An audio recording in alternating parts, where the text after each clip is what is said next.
Making the decision as to whether it's time for assisted living or additional care is one that adult children often really struggle with. There's guilt, there's denial, there's angst about having the conversation, how to make the move, and what we often tell families that they need to do is focus on the emotional concerns that you as an adult child are having and your concerns for them and their safety and well-being. I had started noticing memory loss. Just a lot of things were happening that I could tell she wasn't my mom. She wasn't the same person, and things kept escalating, and it was dangerous. She left. One time I went there and there was a paper towel roll that was half burnt, and I said, "Mom, what happened here?" "Oh, I think it just got caught on the stove, but I saved it. My house didn't burn down." And she was very defensive about it, and it was a sign to me that this is not the right place. She should not be alone here.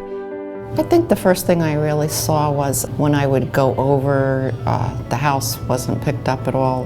She tended to wear the same clothes. She wouldn't know how to make a phone call anymore. She didn't know her address. And I said, oh, it's time. It's time to look into something.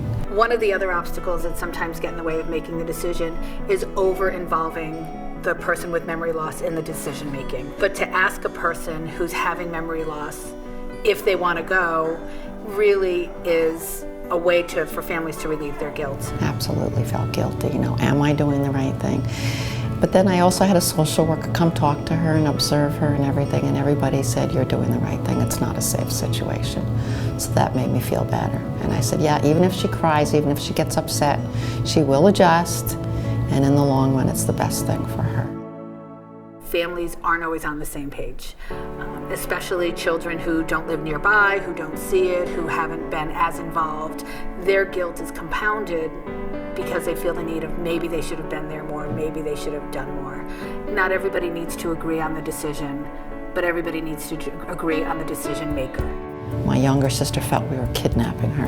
And of course, when she saw my mother and spent a little time with her, she was very upset. She said, I'm so sorry I acted that way. I had no idea how bad it was. When you're long distance and you talk to somebody on a phone, they can kid you. They make it sound short and sweet, and you don't see what it's really like. Overall, my brothers really stood behind me, but they just didn't want to be the bad guy. They live far away, they don't see her enough.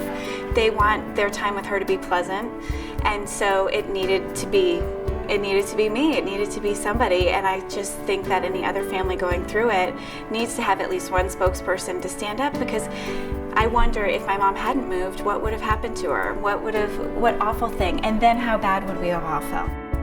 One of the hardest conversations I have with adult children sometimes is that as they're making these decisions for their loved ones, which are the right decisions, is that your mom or dad may not talk to you. You may not be popular in the eyes of your parents, but there comes a point in the disease process and the decision-making process where being popular isn't the top priority. It's getting them the quality of care they deserve.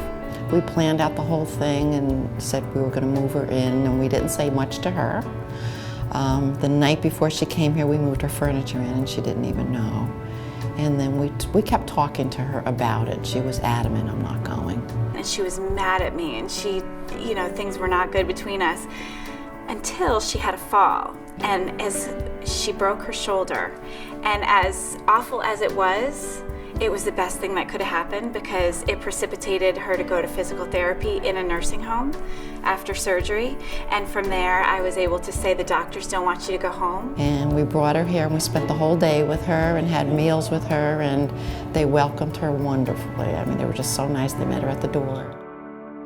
It's the fear, it's the anxiety, it's the uncertainty of what's around the corner, but once they get around the corner and they are feeling supported and their emotions are honored and they're feeling successful, our residents adjust to a better quality of life.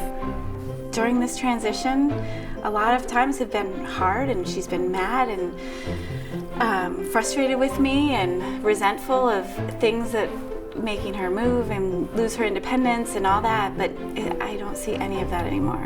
It's just the personal attention she's getting here is really amazing. She's blossomed. She just adjusted beautifully. She never said, I want to go home. She just did really well. So to me, it was like a blessing. It was such a success story because I was thinking I was going to get calls in the middle of the night. I want to come home. She's just really adjusted beautifully. We completely understand that this is the first time that our adult children are doing this move.